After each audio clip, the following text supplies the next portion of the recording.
Bonjour à tous, chers amis tricoteurs, chers passionnés de machines à tricoter. Aujourd'hui, on se retrouve pour un tuto spécial Noël. J'ai décidé de vous montrer comment vous allez pouvoir tricoter des petites boules de Noël très facilement avec votre machine à tricoter. Donc, vous allez pouvoir suivre mon tuto. Donc, en première partie, je tricote la grosse boule de Noël blanche et rouge que vous voyez. En seconde partie de tuto, je tricote une autre boule de Noël qui sera à peu près identique, mais donc filmée sous d'autres angles. Et puis vous allez pouvoir constater que en fait c'est vraiment pas compliqué. Il vous suffit de choisir une carte motif, une carte perforée, et la magie opère. C'est vraiment super simple à faire.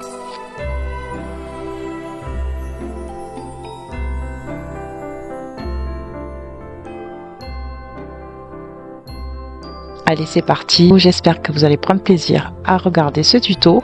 J'espère surtout que vous allez tricoter des boules de Noël pour personnaliser votre sapin ou même pour offrir, hein, c'est sympa, pour offrir à un petit enfant, pour sa première boule de Noël par exemple. Alors, j'ai démarré avec un montage rapide en sélectionnant une aiguille sur deux avec du fil perdu. J'ai fait passer mon fil en position jersey sur mon chariot. J'ai ensuite mis le poids sur les ponts qui ont été faits. J'ai ravancé les aiguilles qui sont restées hors travail pour tricoter mon deuxième rang, toujours en jersey. Donc là, vous pouvez constater que en fait j'ai une aiguille qui est cassée. Pour éviter de tout redéfaire, j'ai simplement sorti, vu que c'est sur l'extrémité de mon ouvrage, j'ai juste sorti les trois aiguilles qui la suivaient, plus celle-ci, je m'en sers pas.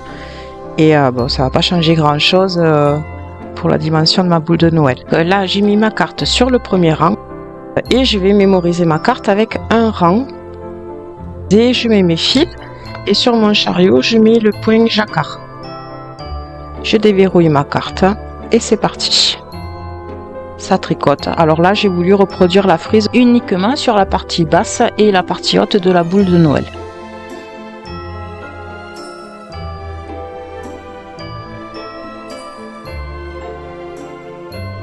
Maintenant, je vais marquer le motif central au centre de ma boule. Donc, je sélectionne 24 aiguilles.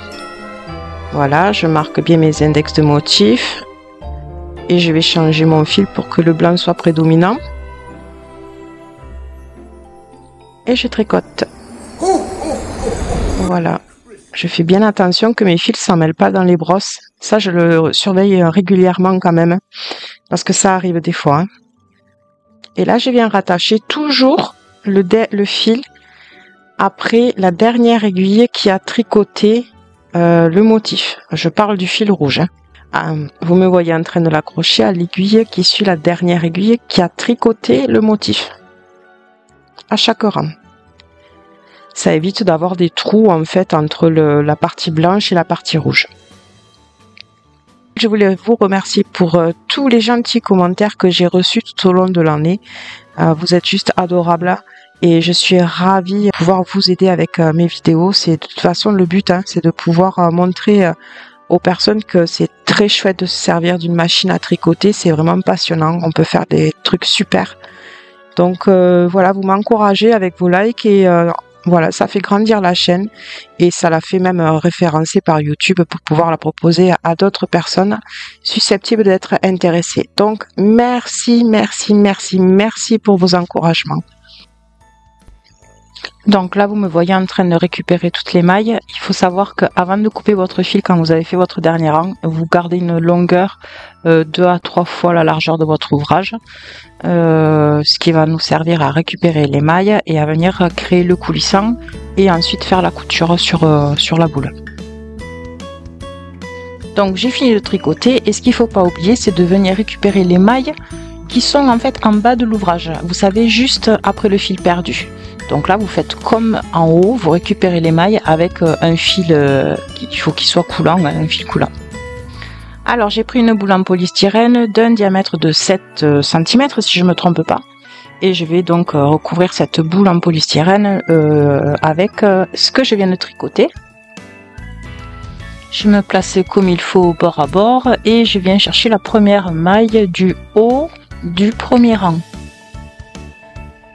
et je resserre. Alors bon, vous vérifiez par rapport à votre ouvrage que ça recouvre bien la boule, parce que il est possible que vous n'ayez pas besoin de resserrer autant. Hein. Vérifiez bien au fur et à mesure que vous habillez votre boule en polystyrène. Voilà, je vais totalement l'habiller. Et après, il y a une autre méthode aussi. Si vous n'avez pas de boule en polystyrène, vous pouvez simplement prendre du coton, de la ouate, ou même vos chutes de laine, si vous en avez pas mal, pour venir faire l'intérieur de la boule de Noël, si vous n'avez pas de boule en polystyrène. Allez, là c'est la deuxième boule que je tricote et que vous ne verrez malheureusement pas parce que je ne l'ai pas gardée, parce que j'ai eu beaucoup de problèmes. J'ai mon fil blanc, ma laine blanche, qui venait se coincer régulièrement entre les dents. Donc ça prenait un coup le crochet de l'aiguille et un coup ça venait s'accrocher aux dents. Et ça c'était régulièrement quoi sur les rangs. Donc au final, ça a pas été très propre et ça ne me plaît pas quand c'est pas propre. Donc vous ne la verrez pas. Vous voyez juste comment je l'ai tricoté.